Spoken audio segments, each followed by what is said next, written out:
সেজন চলে গেলে এ দেহ হইবে পত একবারের করে কেন ভেবে গেলি না বলে একবারের করে কেন ভেবে দে গেলে না এমন ভজনে সিদ্ধ মানবের জন্য জনম পেলে একবারে কেন তোরা ভেবে গেলে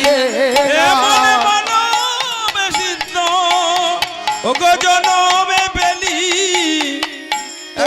ভোগ বিলাসে রইলি মেতে আর ভজব জনম সিদ্ধ মানব জনম পেলি ওরা ভোগে বিলাসে রইলে মেতে একবারে ভাবের ঘরে কেন ঢুকে দেখি না ও গো ভোগে বিলাসে শ্রেষ্ঠ মানব তনু প্রাপ্ত হয়েছে মা ভগবানকে কবে পাবি জানিস নিজেকে যেদিন দেখতে পাবি সেদিন তুই ভগবানকে দেখতে পাবি আগে নিজেকে চেনো মা নিজেকে জানো তোমার হাতের মুঠোয় ভগবান বানা ভগবান শব্দার্থ খুব কড়া আমরা তো ভাবি না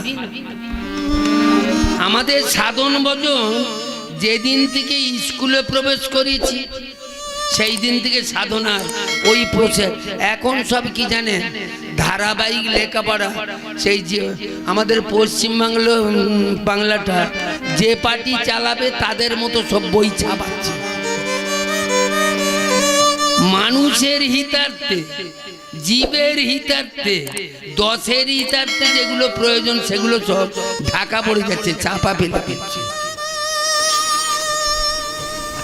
ঈশ্বরচন্দ্র বিদ্যাসাগরের বর্ণ পরিচয় প্রথম ভাগ দ্বিতীয় ভাগ প্রথমেই বাংলা অওয়া পড়া হলো ককা পড়া হয়ে গেল উল্টো অওয়া উল্টো কখ এই আসছে ভালো করে কথাটা আগের ছেলেটা মহাভারতের অনেক কথা বলেছে আমি ঘন্টা দেড়েক আগে এসেছিলাম তবু শুনলাম মহাভারতকে নিয়ে বিরাট আলোচনা করেছে যাই হোক ছেলেটার ধারা দেখে মনে হলো তুলসী তুলসী ধারায় গান মনে হয় তুলসী সর্দারের ছাত্রপাত্র হবে নাকি যেন সেই রকমই ধারা বর্ণ পরিচয় মা যে কজন বসে আছি আমার মনে হচ্ছে সবাই স্কুলে গেছিস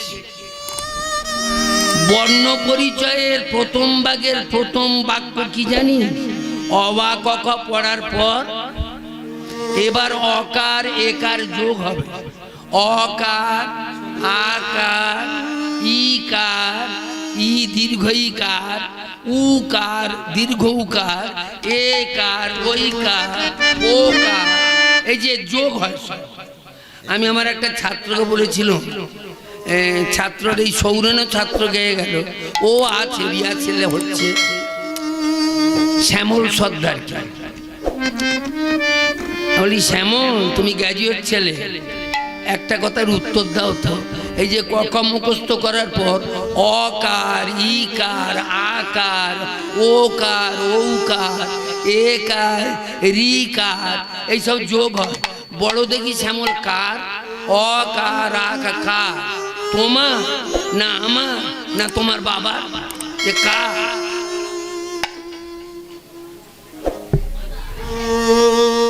কিরম প্যাঁচের কথা দেখেছেন তারপরে প্রথম বাক্য করক এইটাই সাধন ভজনের শেষ চাবি মেরে গেছে মা করক তারপরে বলেছে ধর ধর কি করবি আর কাকে ধরবি ওইটা চিন্তা কর মাস্টারমশাইয়ের কাছে কেউ জিজ্ঞেস করছে না কর কর ধর ধর ঝড় ঝড় ভমতুষ্ট ভয় সব কটা হবে ওই চারটে লাইনে 8টা অক্ষর কর কর ধর ধর চারটে ভমতুষ্ট ভয় ঝড় ঝড় এই যে 8টা অক্ষর এইটা মানব জীবনে অ্যানসার ফিট করতে হবে আগে কর কর মানে হাত, কর মানে করা, কর মানে কিরণ, কর মানে হাতি, কর মানে টাইটে, কর মানে খাজনা। বানান একটা, 9টা মানে। বলুন দেখি কে কোন দিক দিয়ে যাবি? মাস্টারমশাইকে জিজ্ঞেস করেছিস স্যার কি করব? মাস্টারমশাই বলে দেন কি করব। কর কোনটাকে ধর, কি ধরবো? টাকা পয়সা ধরবো, জায়গা জমি ধরবো, ছেলে একটা ভালো ছেলে যাচ্ছে তাকে জড়িয়ে ধরবো, একটা রূপসী মেয়ে যাচ্ছে তাকে জড়িয়ে, কি ধরবো? আর ধরতে গেলেই তো ঝড় উঠবে, আর ঝড় উঠবে তবে ভয় পেলে চলবে না, আসবে ভয়। সাধন ভজন এই যে আমার অহংকার করেছিল চৈতন্য, আমাদের বাংলার ছেলে কবিরাজ গোস্বামী যমুনার ধারে আমার রাধা কুণ্ডের তীরে বসে আমার পত্রকুটি রচনা করে সাধন ভজনে লিপ্ত। মহাপ্রভু যখন বৃন্দাবনে প্রবেশ করেছিলেন তার অবব লক্ষ্য করে আমার চৈতন্য চরিতামৃত 4টে লাইন লিখেছে, অমনি একটা পুরাণের শ্লোক দিয়েছে। 76খানা প্রামাণিক গ্রন্থের নির্যাস তত্ত্ব বা তথ্য ওই বইটায় সিদ্ধান্ত স্বরূপ প্রবেশ করিয়েছে। একটা দুটো বই নয়, 76খানা পুরানো গ্রন্থ। প্রামাণিক গ্রন্থ মানে পুরানো গ্রন্থ, সনাতন গ্রন্থ। সেইটা একটু কুমার হবে না, আমরা একটু গান বাজনা করতে এসেছি, একটু যদি ভালো গান বাজনা 2-4টা মায়েরা বলো বুড়ো বয়সেও ভালো গান করেছে গো, আহা ধারাবাবু কি ভালো গাই, একটু ভেতরে বুকটা ফুলে উঠবে। তাই এ ভগবানের জীবনীয়া লেখায় সমাধা একটা অহংকার জুটেছে। তো ভালো কাজ করতে গেলে তো একবার গঙ্গায় যেতে হয়, তা গঙ্গায় চান করতে যাচ্ছ। গঙ্গায় সেই গ্রন্থখানা মাথায় করে নিয়ে মহামন্ত্র নাম গুনগুন করে গাইতে গাইতে চলেছি। হরে কৃষ্ণ হরে কৃষ্ণ কৃষ্ণ কৃষ্ণ হরে হরে, হরে রাম রাম রাম হরে হরে, হরে কৃষ্ণ কৃষ্ণ কৃষ্ণ হরে হরে, হরে রাম রাম রাম হরে হরে। অবিরত গা জয় বিরাট গান, আরে মহামন্ত্র মধুরে হরি নামে আছে অবিরত গান, আরে মহামন্ত্র বেরাবে, অবিরত গান। হরে কৃষ্ণ নাম গাইতে গাইতে এখন যমুনায় চান করতে যমুনার ধারে গ্রন্থটাকে রেখেছে, থুয়েছে একধারে যমুনার ধারে রেখে গাড় গাড় করে নেমে গেছে যমুনার জলে, এক নাবিপদ্ম জলে নেমেছে। বসে পড়লি ডোবা হয়ে যায়, বসে পড়লি ডোবা হয়ে যায়, কিন্তু ডোবা হলো না। হ্যাঁ, ডোবা তার হলো না।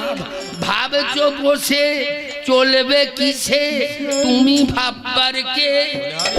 ভাববার যিনি বসে বসে ভাবেছেন তিনি বারেক ভাবলেন তাকে। তুমি মরেছ কবিরা চান করে ফেলবো, জলে নেমেও চান করা হচ্ছে না। এক কোমর জলে নেমেছে, অদূরে দেখতে পেলেন একটা ছোট্ট মতো চড়াই পাখি একদম লোককে আসছে। সে কবিরাজের ওপর দিয়ে যমুনায় ঝুপ করে পড়ছে, আর উপরে গিয়ে ডানা মেলে আবার ঝুপ করে পড়ে। এত বড় পণ্ডিতের মনে সংকোচ জেগেছে। আমি 3.5 হস্ত পরিমিত এই লম্বা চওড়া শরীর, বিশেষ করে আমি বৃন্দাবনে ভজন করছি, আমার প্রাণে এত ভয় খরস্ব যমুনায় নেমে গেলে যদি তলিয়ে যায়, টানেতে যদি বেরিয়ে যায়, আমার ভয় হচ্ছে। আর একটা ছোট্ট চড়াই পাখি সে ঝুপ করে পড়ছে আর উপরে কে ডানা মেলছে। আরে এত সাহসের তারিফ না করে পাচ্ছি না। বেশ বেশ বেশ বেশ তা যখন প্রায় 100-150 বার ডুব দেওয়া হয়ে গেছে, তখন ভিতরটা কবিরাজের কেচে গেছে।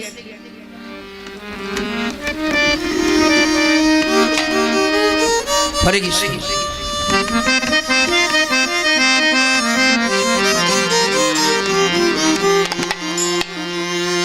মা পণ্ডিতের ভিতরটা কেচে গেছে। একটা ছোট্ট পাখি এত জল মাগলে তো মরে যাবে, ছেলেছা সর্দি কাশিতে এত জল মাগছে কেন? বেশ কিয়ৎক্ষণ সেই এক কোমর জলে দাঁড়িয়ে দাঁড়িয়ে চিন্তা করছে, এমন করে জল মাগলে তো মরে যাবে। তা সেই দাঁড়িয়ে দাঁড়িয়ে চড়াইকে ডেকে, ওরে চড়াই, ওরে চড়াই, ওরে চড়াই এত জলে মাখিস নে, এত জলে মাখিস নে, অকালে তুই মারা যাবি, অকালে তুই মারা যাবি। চড়াই পারে গে দাঁড়া, চড়াই পারে গে দাঁড়া, এমন করে জল মাগলে তুই মারা যাবি। চড়াই সেই যাতায়াত করতে করতে একবার ঝাঁপ দিচ্ছে, যাতায়াত করতে করতেই বলে উঠেছে, ঠাকুর একই আমার কথা বলবার সময় নেই, এখন আমি কথা বলতে পারছি না, সময় পাচ্ছি না। বলে সময় তো তুই ঘন্টা কেনেক আমি এক কোমর জলে দাঁড়িয়ে আছি, শুধু জলে পড়তেছিস আর উঠতেছিস, আড়াই গিয়ে টানাটা ঝাড়ছিস, তো সময় কি কি কাজে? বলে আমার মনে বসো বড় বাসনা জেগেছে, এই ডানায় করে যমুনার জল সব শোষণ করে ডাঙায় তুলে দিল। আমার এইটা বাসনা, একটা ছোট্ট চড়াই কিরম বাসনা করে দেখেছে, আমি ডানায় করে সব জল উপরে তুলে দেব। এবার তো সে এক কোমর জলে দাঁড়িয়ে দাঁড়িয়ে এই চড়াই দাঁড়া দাঁড়া দাঁড়া দাঁড়া, আরে এতে তোর আকাশ কুসুম কল্পনা, আগে তুই আমার কাছে আয়, একটু দাঁড়িয়ে আমাকে বল তুই কোন বনেরই পাখি, কোন বনেরই পাখি, কোন বনেরই পাখি, কোন বনে রে পাখি, কোনে গাছে তোরে বাসা বাঁধা, কোন বনেরই পাখি, ওরে কোন বনে তোরে বাসা ওরে বাঁধা। চড়াই রে,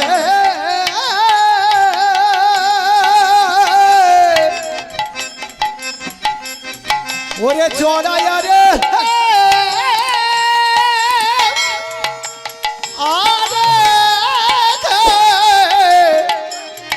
ওরে আইরে দুটো কথা কব, ও তুই কোন বনের পাখি, ওরে আইরে দুটো কথা কব, ওরে চড়াই আরে তুই কোন বনেরই পাখি, ওরে চড়াই, ওরে চড়াই, চড়াই রে, ওরে আইরে দুটো কথা কব, কোন বনেরই পাখি, আয় আয় আয় আয় আরে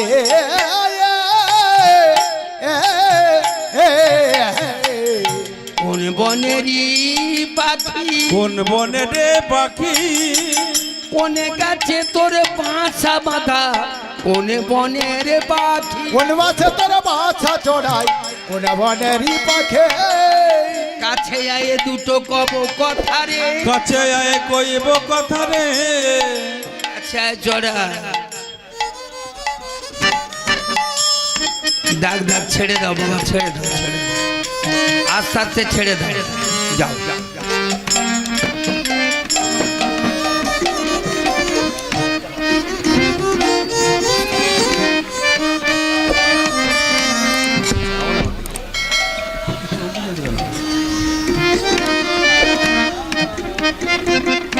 ওরে চড়াই, ওরে চড়াই রে, তুই কোন বনে রে,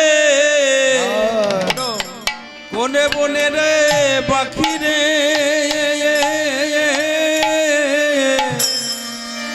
আস্তে বাবা আস্তে, রাস্তার উপরে বাসো, রাস্তার কাজটাও তো হচ্ছে,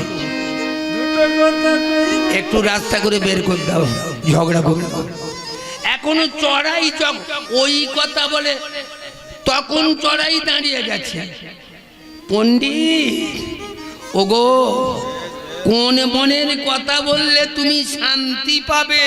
শান্তি পাবে বলে আইনা যে মনে তোর বাঁচা সেই মনের কথা বলে। বলে আমি ছাড়া বন নেই, বনে ছাড়াই আমি নয়, আমি থাকি ওই বনে এই বনে সেই বনে, আমি থাকি 14 ভুবনে, আমি থাকি প্রতিরিত বৃন্দাবনে। বৃন্দাবনে আর আমার ভাষা বলছো, আমার ভাষা সে যে ভালোবাসা, ভালোবাসা ভক্তের প্রেম যমুনা, কালিন্দির কুলে আশা বংশী বটমূলে, সেই না ভক্তিলতা তরুয়া মূলে বাছা জামার। ওরে ভক্তে লতা তরুয়া মূলে, ওই না ভক্তের প্রেমে যমুনা, যমুনা প্রেমে যমুনা কালিন্দির কুলে, ভক্তের ভক্তিলতা, ভক্তিলতা ভক্তিলতা তরুয়া মূলে, প্রেমে যমুনা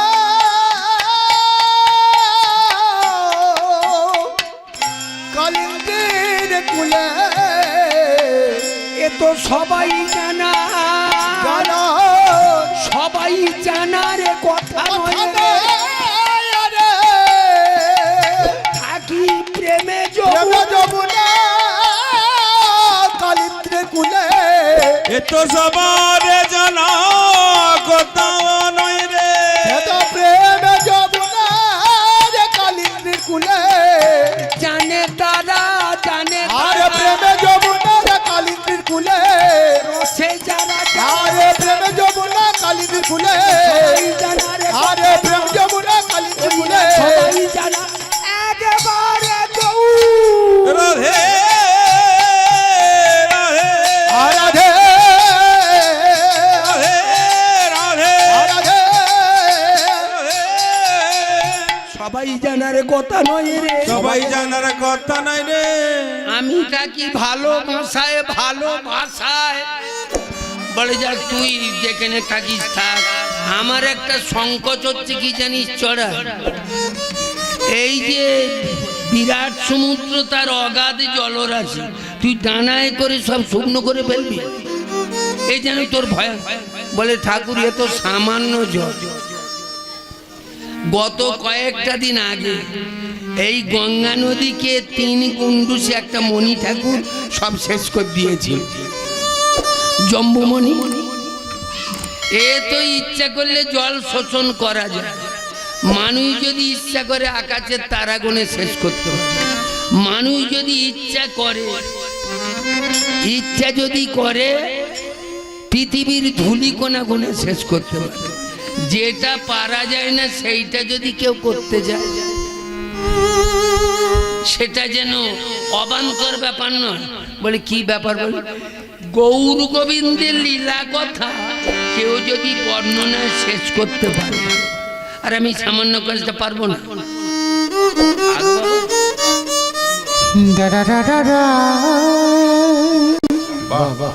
তাই গৌর হরি হরি বল। আগিয়ে যা ভজন সাধনে, তুই তবে গাও হবি, কি হবে? হরি নামের গাও। 25-30টা জন্মের মহাপাপ নাহলে হয় না। জেনে শুনে আমরা পাত্র বিবেচনা করিনি, বস্তু প্রয়োগ করি, খাতা কলমে জেনেছি, সঙ্গ করে জেনেছি, যেখানে যে কথা বলা উচিত নয় বলতে হয়, ওই জন্য অকালে গাইয়েগুলো চলে যায়। কেন? আমাদের পদে পদে ভুল তো মা, ভজন কথা অনেক সময় বেরিয়ে আছে, সেগুলো বলতে হয় না। মনে করে বোধহয় গান বায়না চড়ে দেশ বিদেশ ঘুরছে, অনেক রুজি রোজগার হচ্ছে। মাটি কেটেও তো খাওয়া হয়। সবাই মিলে আমায় আশীর্বাদ করুন।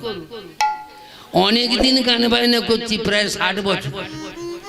ভেতরে কি আছে মোটামুটি জানতে পেরেছি। আবার যদি মানুষ জন্ম লাভ করি, আপনাদের মতো যেন শ্রোতা হতে পারি, এই গায়কদের মতো আমাকে না গাইয়ে হতে পারে। এবারটা শুধু দিয়ে গেলাম উজাড় করে, পেলাম কি? মাটি কেটেও তো সংসার চলে, অনেক কষ্ট করেছি, হাটে বাজারেও হয়ে গেছে। আমি একটা কথা বলে যাই হিন্দু সমাজকে, এই হাটে বাজার হরিনামটাকে জায়গায় ঠিক করে রেখো। মহাপ্রভু অনেক কষ্টের জিনিস। এই হরিনামের মাধ্যমে কি তৈরি হয়? সাম্যবাদ নীতির প্রথম প্রতিষ্ঠাতা হচ্ছে মহাপ্রভু। সেইটা তোমরা খেয়েই করে বাংলা থেকে সরিয়ে দিও না। এখন সরাচ্ছে, আমরা গাইয়েরা সরাচ্ছে, তবে আপনাদের চাহিদা আছে বলে। হরিনাম হচ্ছে না বাউল গান হচ্ছে না গীতিনাট্য হচ্ছে, দূরে থেকে বুঝতে পারা যায় না। আগে হরিনামের দল উঠলে 6 মাইল দূরে থেকে, তখন মাইক ছিল না, সবাই জানতে পারতো নামের দল উঠেছে, চ চ চ। আর এখন 5 হচ্ছে যেন ফাংশন হচ্ছে। তাহলে আমরা কোন জায়গায় পৌঁছে গেছি বুঝতে পেরেছি? ধরে রাখবে, নিজেরা ঠিক থাকবে। সবার আগে বলি মায়েরা, তোরা ঠিক থাকবি। যে বাড়িতে নারী শক্তি সবল আছে তারা কোনোদিন ফেল করে না। যে ঘরেতে নারী শক্তি দুর্বল, যতই নাচানাচি যতই রুজি রোজগার করুক, সংসারে উন্নতি হবে না, সংসারে উন্নতি হতে পারে না। এদের ঘরে ঠিক হতে হবে, শক্ত হতে হবে। আর আপনাদের ঘরে গার্ড রাখতে হবে ঠিক। এই যে আমার একটা চড়াই পাখি উপদেশ দিচ্ছে, ওগো ঠাকুর, যে চৈতন্য চরিতামৃত ভগবানের জীবনী আলেখ্য সরস্বতী বলেছিলেন, ওরে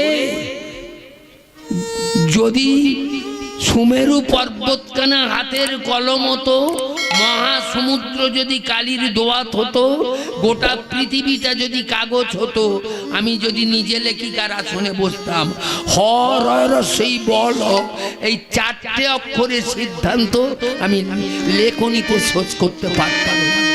আর কবিরা তুমি সব শেষ করে ফেলেছ, ওই কথা বলাও যা ফুরু। চড়াই কোথায় গেলি তুই? কে বলে তোকে ক্ষুদ্র, কে বলে তোকে ছোট, কে বলে তোকে এতটুকু? ওরে চড়াই, তুই ছোট নয়, তুই ক্ষুদ্র নয়, তুই এতটুকু নয়। ওরে চড়াই, তুই আমার জ্ঞানে দাতা, ওরে জ্ঞানে দাতা, ওরে আমার জ্ঞানে দাতা গুরু রে, ওরে গুরু রে, আমার জ্ঞানে দাতা, আমার জ্ঞানে দাতা, জ্ঞানে দাতা গুরু রে। ওই না ভিতরে আমার জ্ঞানের প্রদীপ, জ্ঞানের প্রদীপ, জ্ঞানের প্রদীপ জেলে দিলি, জেলে দিলে আমার জ্ঞানে দাতা, আমার জ্ঞান দাতা, ওরে আমার জ্ঞানে দাতা গুরু রে, ওরে গুরু রে।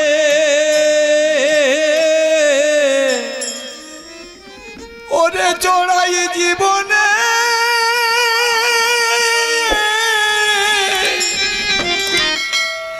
জীবনে আর দেখা হয় বা না হব, ওরে চড়াই শেষবারের মতো আগে বাবা বাবা, ওরে একবারে সে দেখা দিয়ে জানা রে, ওরাই রে বারে গে দাঁড়া, ওরে বনে গে দাঁড়া, তোকে একবারে একটা প্রণাম, ওরে প্রণামে করি, ওরে আমার জ্ঞানে দাতা, আমার জ্ঞান দাতা, ওই না জ্ঞানে দাতা, ওরে বনে গে দাঁড়া ওরে জোড়া আমারে তোকে একটা প্রণামে করে অহংকার গর্ভ আমি তো করবে না মা হরিনাম ওখানেছে হরিনামটা একটা বিশেষ বস্তু নয় বিশেষ একটা ধারা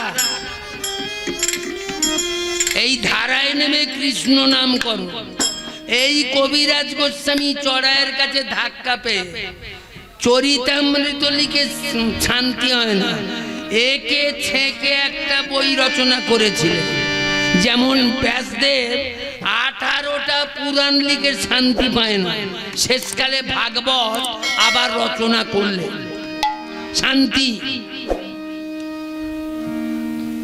সেই চরিতামৃতে নির্যাস তত্ত্ব বা তত্ত্ব বিবর্ত বিলাস কবিরাজ গোস্বামীর লেখা সচরাচর বই দোকানে পাবেন না কলকাতায় ভালো লাইব্রেরিতে খোঁজ করুন মা গালে হাত দিব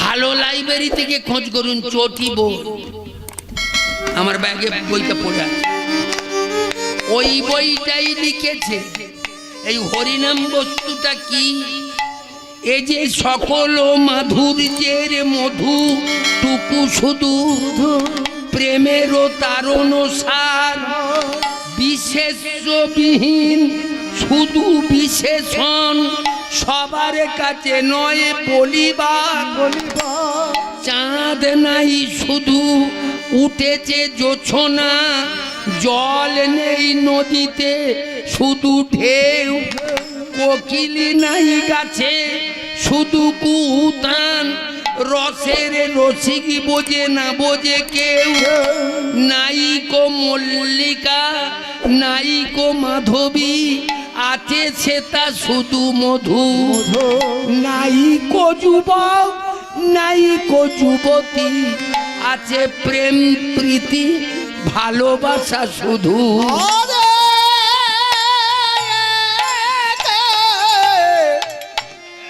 সেটা প্রেমে প্রেতে ভালোবাসা খাও ভালোবাসা খাও শুধু আমার দশম অবতার একত্রিত করে বাংলার বুকে ছেলেটা এসেছিল বলতে পারেন বাংলার হিন্দু সমাজ 500 বছর আগে নবদ্বীপের বুকে পণ্ডিতদের স্তর মহাপ্রভু জানতে পেরেছিলেন যখন বলিরাজকে বলেছিল তোমার কাছে এসেছি তুমি সাধন সিদ্ধ ভজন সিদ্ধ পুরুষ আমি তোমাকে পরীক্ষার নিমে পাতলে যাবে আমি পাতলে গেলেও তোমাকে পাতালে পাঠাচ্ছি স্বর্গে যাবে বলিরা প্রভু আমি তো পাতলে থাকতে চাই যদি স্বর্গে যাও তাও পাঠাবো তোমার এই দান তোমার এই একান্ততা তোমার একাগ্রতা তোমার আন্তরিকতা তোমাকে স্বর্গে নিয়ে যেতে চাচ্ছি তবে 100টা মূর্খকে পাঠাও আর যদি পাতালে যাও 7টা পণ্ডিতকে পাঠাও তুমি ঠিক করো কোথায় বলে ঠাকুর আমি পাতালে যাব তবু পণ্ডিতদের সঙ্গে একটু হরি কথা কৃষ্ণ কথা কওয়া যায় আর 100টা মূর্খকে নিয়ে স্বর্গে এ শালার আমাকে স্বর্গ সুখ হতে দেবে চ্যাঁ ভ্যাঁ গালাগালি মারামারি এই নিয়ে কাট কেটে যাবে আমি শালা পাতালেই যাব তা নবদ্বীপে তখন পণ্ডিতেশ্বর মহাপ্রভু এলেন বলতে পারেন এখানে শিক্ষিত শিক্ষিতা মায়েরা বাবুরা আছে নবদ্বীপের বুকে 24 বছর মহাপ্রভু ছিলেন দশম অবতার যুক্ত পুরুষ পঞ্চদীর্ঘ পঞ্চ সূক্ষ্ম সপ্ত রক্ত সরুন্নত ত্রিহস্য প্রীতু গম্ভীর দাতিংশ লক্ষণ মহা আমার নীলাম্বর চক্রবর্তী 5 দিনের দিনে নাতিকে দেখতে এসে ধরে ফেলেছিলেন কে এ পাটি তুমি কে? যখনই বাড়িতে দেখতে সচিমা বলেছিল বাবা যখন এসে গেছে আমার ছেলেটার একটু নামকরণ করে দিও। তুমি তো গতবারও তো নামকরণ করেছিলে, এবারেও নামকরণ করে যাও। গতবারে দাপর যুগে তুমি নামকরণ করেছিলে নীলাম্বর চক্রবর্তী গর্গাচার্য মুনি। কৃষ্ণ নাম রাখে গর্গ ধ্যানেতে জানি। এবারে নীলাম্বর বলে আমি তো পাঁজি আনি, জামাইয়ের পাঁজি টান, জগন্নাথের পাঁজিটা, পাঁজি আনতে পারি। এখন লক্ষণগুলো দেখছে, হ্যাঁ 32টা লক্ষণ পূর্ণ। এ তো অনাদিরাদি ভগবান, অন্য কেউ না। সেদিনে গোপনে বলেছিলেন এ পাটি মিটির মিটির চাও দুনিয়া দেখতে পাও, ওই নাকি হেতু